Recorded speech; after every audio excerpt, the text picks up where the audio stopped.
सो बहुत बहुत स्वागत है आपका। सबसे पहले लुटेरी दुल्हन, राइट? थैंक यू ले संस्कारी आध्यात्मिक क्या है ये, और ये लुटेरी दुल्हन क्या है ये एक्चुअली? पहले तो thank you for having me here, मेरा इंटरव्यू लेने के लिए thank you so much sir. Luteri Dulhan, जैसे कि टाइटल सजेस्ट कर रहा है कि एक लुटेरी है, एक दुल्हन है जो लोगों को लूट के जा रही है। एंड ये जो स्टोरी है ये एक मध्य प्रदेश से स्टोरी से इंस्पायर्ड है, जहाँ पे एक्चुअल में ये रियल इंसिडेंट हुआ है कि एक लड़की ने, एक औरत ने बहुत सारी शादियाँ की है और वो दूल्हों को लूट के ले गई है। सो ये जो स्टोरी है वहीं से इंस्पायर्ड है। ओके, सो जब आपको ये कॉन्सेप्ट बताया गया, ये पहला अप्रोच किया गया कि जी। कैसी ऐसा किरदार है जिसमें एक ये करना है, जी। What was your first reaction? Immediately मतलब हाँ बोल दिया था या फिर क्या हुआ? तो जब मुझे कास्टिंग डायरेक्टर ने ये कॉन्सेप्ट सुनाया था, so it was a 2 liner briefing उनने जो मुझे दी थी और मुझे बहुत इंटरेस्टिंग लगी थी। एंड मुझे पहले दूसरे किरदार के लिए अप्रोच किया गया था, इंस्पेक्टर के। एंड उस टाइम पे I was already doing like other character जो इंस्पेक्टर था। I was very interested in this character. ये जो कैरेक्टर है ये इतने सारे शेड्स है, एक ग्रे शेड है इसका, और इसके अंदर ये बहुत सारे कैरेक्टर्स प्ले कर रही है क्योंकि ये कौन आर्टिस्ट है। तो मुझे बहुत इंटरेस्टिंग लगा था एंड आई सेड कि अगर ये दुल्हन फाइनल नहीं हुई है तो क्या मैं ये कर सकती हूँ क्या। सो फिर उसके बाद हमारी मीटिंग हुई राइटर्स के साथ, डायरेक्टर्स के साथ, प्रोड्यूसर्स के साथ। And they just place that their trust in me कि हाँ, इसको हम एज लुटेरी दुल्हन हम इसको ट्राई कर सकते हैं। So I am very very grateful to them. या मतलब ये एक्सपीरियंस कैसा था कि ऑडिशन किसी और के लिए हुआ, और आई मीन मतलब इसमें मेरा ऑडिशन नहीं हुआ था, इसमें they approached me directly. Okay, and experience overall working का अगर मैं बोलूँ तो बहुत प्यारा था। The team was very nice, I really enjoyed it. And also character इतना बढ़िया है ना कि मतलब बोरिंग नहीं है, क्योंकि हर थोड़ी देर में वो चेंज हो रही है। मतलब अभी इस स्टोरी में वो अलग है, फिर उसमें जो मल्टीपल स्टोरीज इसके अंदर जो स्टोरी पे इसने प्ले की है, तो हर उसमें हर सेटअप में शी इज़ डिफरेंट। तो वो अलग अलग किरदार निभाने में मुझे बहुत मज़ा आई। So overall it was a fun experience, fun ride. And also सीखने को बहुत कुछ मिला। दिस इज़ समथिंग कि मैंने कभी खुद से एक्सप्लोर नहीं किया था। कैरेक्टर भी मतलब मैंने कभी ऐसा प्ले नहीं किया था। And for me it was a challenge कि क्या मैं ये कर सकती हूँ? क्योंकि इसमें ये मैंने बहुत ही भोली और प्यारी लड़की का किरदार पहले निभाया हुआ है, and this was like complete opposite.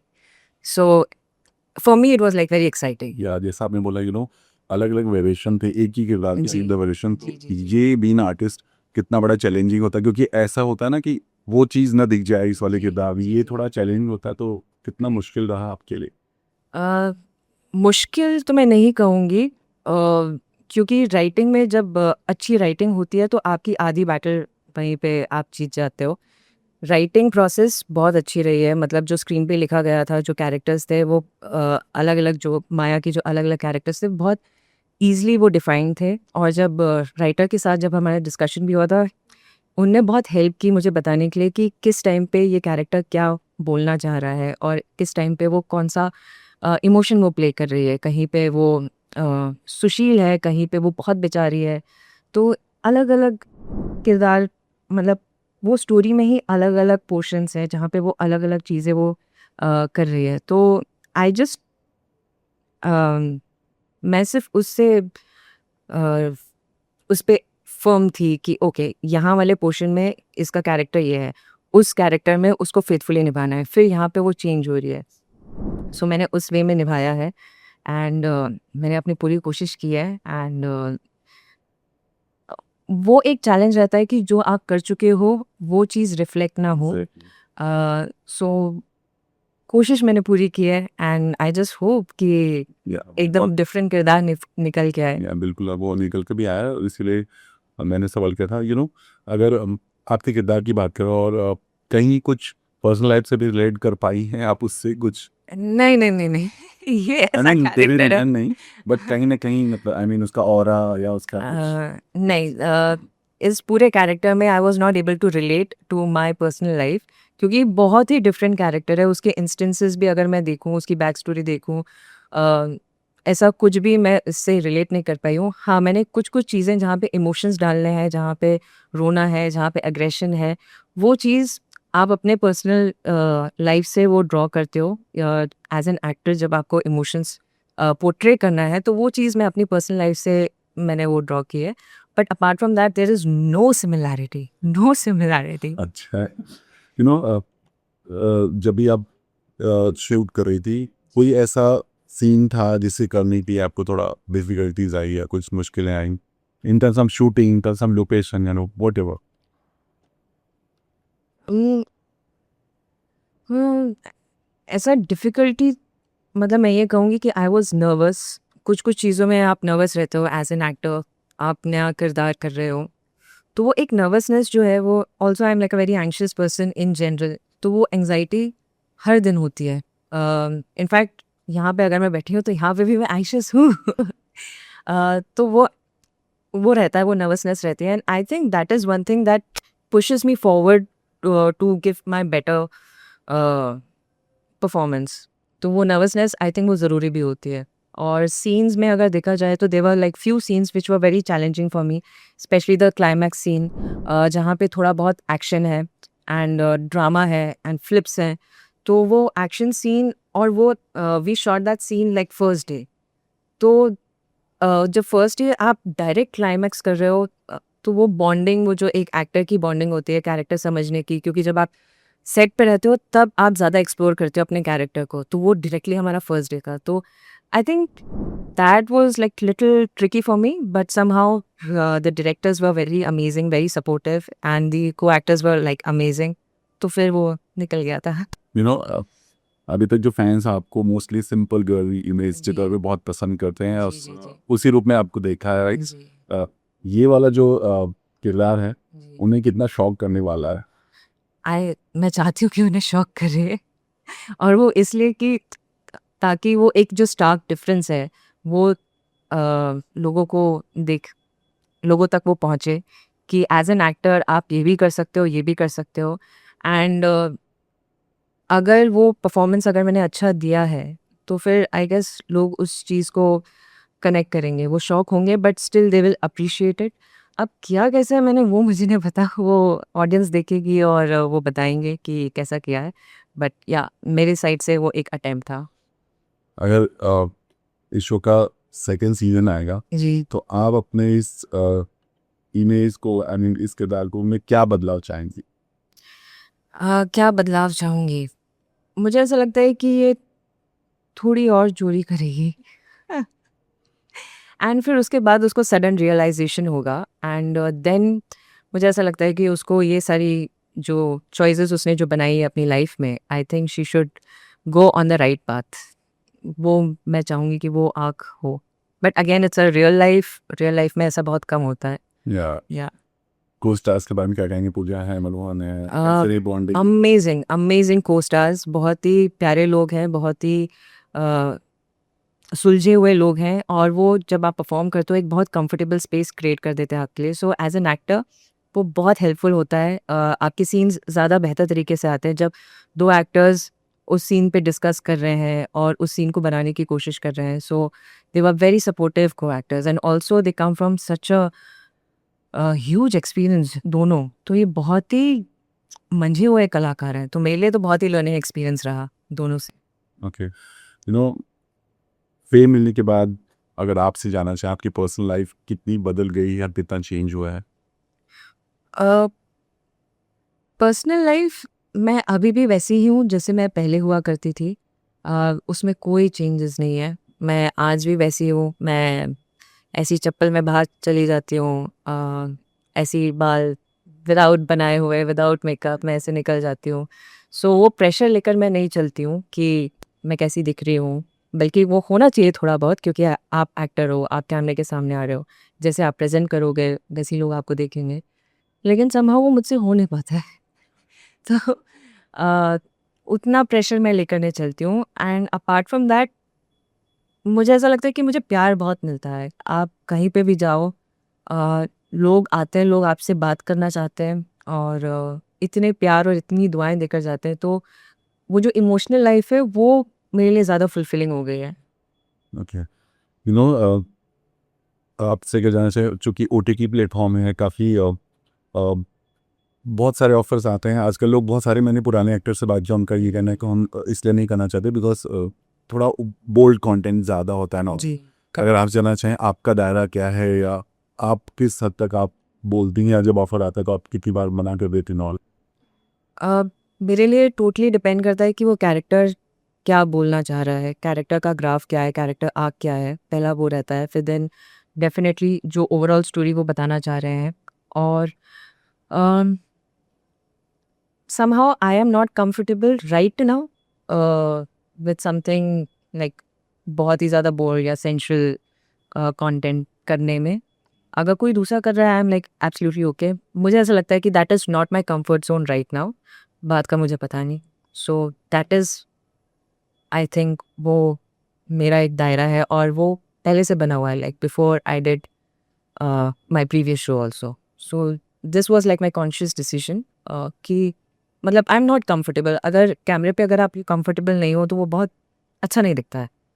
सो या दैट इज़ वन थिंग। या but you know her artist का ड्रीम होता है, सपना होता है कि वो ऐसे किरदार के साथ और वापसी करेंगे या कुछ करेंगे। जी। आपका थॉट क्या है? आपका सपना कौन सा है जो आपको सोने नहीं देता है? मैं बहुत सोती हूँ सर। मेरा ऐसा कोई सपना नहीं है। मुझे ऐसा लगता है कि मुझे सोना का होता है ना एक। हाँ डेफिनेटली ड्रीम्स होते हैं and also I live in reality also. थोड़ा सा ड्रीमी दुनिया में भी रहती हूँ लेकिन रियलिटी में भी रहती हूँ। दैट रियलिटी चेक हमेशा मुझे अवेयर कराते रहता है। सो कई बार आप प्लान भी करते हो कि ऐसा होना चाहिए वैसा होना चाहिए लेकिन समहाउ मुंबई में एज एन एक्टर्स जर्नी जैसे आप प्लान करते हो वैसा होता नहीं है। So sometimes I just leave it to the universe and I just go with the flow. आप बस मेहनत करते जाओ एंड अदरवाइज आप काम तो आप हर तरीके का काम करना चाहते हो। आप बड़े बड़े प्लेटफॉर्म्स के साथ काम करना चाहते हो, आप बड़े बड़े बैनर्स के साथ काम करना चाहते हो, अच्छे कैरेक्टर्स करना चाहते हो जिसमें कैरेक्टर में एक स्ट्रेंथ हो, आर्क हो, एक वो कैरेक्टर कुछ कहना चाह रहा हो। तो डेफिनेटली मैं चाहती तो वो हूँ कि वैसा हो। और जैसा मेरे लिए ये it was a big thing कि मतलब मेरे पोस्टर लगे थे बड़े बड़े solo poster. So it's like a dreamy thing for me. But ये तो अभी शुरुआत में है, इसमें जी। बहुत कुछ आगे होना है। आजकल प्लेटफॉर्म बहुत ज़्यादा हो गए हैं, जैसे जी। टीवी हो, ओटीटी हो, और अब तो वर्टिकल भी आ चुके हैं टाइम। करेक्ट। सो आप टीवी इंडस्ट्री को कैसे देखते हो? आई मीन, चाहे रियलिटी शोज हों या कैसा, क्या अगर ऑफर आएंगे तो करना चाहेंगे? मुझे ऐसा लगता है कि सारे प्लेटफॉर्म्स को एक रिस्पेक्ट मिलनी चाहिए।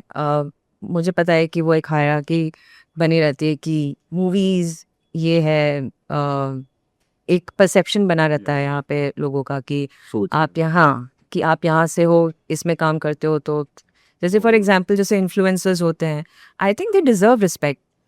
बहुत सारे इन्फ्लुएंसर्स हैं जो बहुत अच्छा काम कर रहे हैं, अच्छे अच्छे कंटेंट लेकर आ रहे हैं and the reason they are doing is क्योंकि आपको वो अपॉर्चुनिटी नहीं मिल पाती। तो जब आपको अपॉर्चुनिटी नहीं मिलती है तो you create your own opportunity and I think that is something that we should appreciate. Content create करना is not easy. So huge respect to all the influencers. कुछ कुछ रियली बहुत अच्छे कंटेंट क्रिएटर्स हैं जिनकी स्टोरीज देखने में, जिनके कंटेंट देखने में बहुत मज़ा आता है मुझे and they are good actors, really good actors. So I feel that we should give respect to all the platforms. चाहे आप यूट्यूब पे हो, इंस्टाग्राम पे हो, आप टीवी कर रहे हो या मूवीज़ कर रहे हो या ओटीटी कर रहे हो, कोई भी platform, everyone deserves respect. But अभी चूंकि अब सारे प्लेटफॉर्म, लगभग सारे प्लेटफॉर्म पे लोग आ रहे हैं। जी। अभी बीच में हाल ही में एक रियलिटी शो में बहुत बड़ा मुद्दा उठा था जिसमें ये कहा गया था कि इन्फ्लुएंसर्स होते हैं या जो कंटेंट क्रिएटर होते हैं जी। वो टीवी एक्टर्स के मार्केट को डाउन कर रहे हैं। आपका टेक ऑन? मतलब इस पे तो मैं मतलब I don't have a thought on this. सभी अपनी अपनी जगह फाइट कर रहे हैं। आई डोंट थिंक सो कि कोई किसी का मार्केट लेकर जा सकता है। जैसे एक्टिंग में भी अब वो जो प्रोड्यूसर्स होते हैं वो उनकी डिमांड होती है कि हमें इतने फॉलोअर्स वाले एक्टर्स चाहिए या हमें इतने फॉलोअर्स वाले ये चाहिए। सो इसमें ना ही कास्टिंग वाले का कोई हाथ रहता है, ना ही बाकी लोगों का हाथ रहता है, इट इज़ द मेकर्स। तो वो उनके ऊपर डिपेंड करता है कि वो क्या चाह रहे हैं। आई हैव सीन पीपल जो कि उनको सिर्फ जब वो बना रहे हैं तो उनको अच्छे एक्टर्स चाहिए। दे डोंट गो फॉर कि आपका प्रीवियस काम क्या है, अगर आपने ऑडिशन अच्छा दिया है आप उसमें हो गए। दे डोंट गो फॉर कि आपके 1 मिलियन फॉलोअर्स है या 3,000 फॉलोअर्स है, अगर आपने अच्छा काम किया है, आपने अच्छा ऑडिशन दिया है, तो they will take that person. So it totally depends कि रिक्वायरमेंट क्या है। या अभी ये भी जैसे फॉलोअर्स की बात है, कोई ये भी आजकल कास्टर तरह कर ये बोलते हैं आपके फॉलोअर्स कितने हैं। Correct. आजकल जो सबसे नया चीज़ आया है वो ये बोला जा रहा है कि आपकी कुंडली भी मैच कराई जा रही है। तो कभी आपको इस तरह से बोला गया है कुंडली नॉल, या आपने नहीं। सुना ये? मतलब मैंने सुना तो नहीं है, मतलब ये मेरे लिए भी शॉकिंग बहुत है। रिसेंटली हुआ, एक एक्टर ने ऑलरेडी सोशल मीडिया पे ये खुद ही बयां किया है अच्छा कि कुंडली मानी जा रही है काम के लिए। अच्छा, मुझे इसका कोई आइडिया नहीं है। एंड मुझे लगता है कि जब आप कोई भी प्रोजेक्ट करते हो, इतने सारे लोग रहते हैं, सारे सबकी एनर्जीज मैच करती है उसमें, मतलब कोई एक इंसान इन्वॉल्व नहीं होता है। सो किसी एक के स्टार्स पे, एक की कुंडली पे, आई डोंट थिंक सो। सबकी मेहनत है भाई उसमें। आप पूरी टीम। हाँ, पूरी टीम की मेहनत है। 50-100 लोग से ज़्यादा इस टीम में काम करते हैं, जो ऑन फील्ड रहते हैं, बिहाइंड द कैमरा काम करते हैं, फिर उसके बाद पोस्ट होता है, फिर प्रमोशंस होते हैं, तो बहुत सारे लोगों की टीम होती है। या इट्स वियर्ड। या अभी तो ओटीटी है, but ji. What's thought on TV, मतलब टीवी सीरियल्स को लेकर आपकी क्या राय है? आई थिंक टीवी सीरियल्स की व्यूअरशिप बहुत ज़्यादा बढ़िया है। आज भी मेरी मम्मी देखती हैं, मेरे फैमिली मेम्बर्स देखते हैं। सो अभी भी टीवी बहुत बढ़िया है। एंड इवन जब मैं देखना शुरू करती हूँ तो मुझे भी मज़ा आती है टीवी कंटेंट में। So it is an amazing platform, I think. And reality show में लाइक बिग बॉस या खतरों के खिलाड़ी जाना चाहेंगे? मुझे ऐसा लगता है I am a very boring person sir. I am a very boring person. जो ऐसा बोलता है वही सबसे शॉकिंग। नहीं नहीं नहीं नहीं नहीं, मैं वहाँ पे जाऊंगी, मैं पहली बार में आउट हो जाएगा, बोलेंगे टीआरपी नहीं आ रही। आई am very boring, so I don't think so I M suitable for reality shows. Like big boss और भी हैं रियलिटी शो आजकल बहुत तो। सारे हैं, बहुत सारे हैं। तो सो किसी भी शो में नहीं जाना चाहेंगे, रियलिटी शो में नहीं? उसमें बहुत बोलना पड़ता है sir, you have to be very entertaining. मुझे नहीं समझ में आता है कि मैं क्या बोलूँ, क्या एंटरटेन करूँ लोगों को, क्या ऑल टाइम कुछ कुछ कुछ कुछ कुछ कुछ बोलते रहो। So no, I am just not suitable for reality shows. Okay.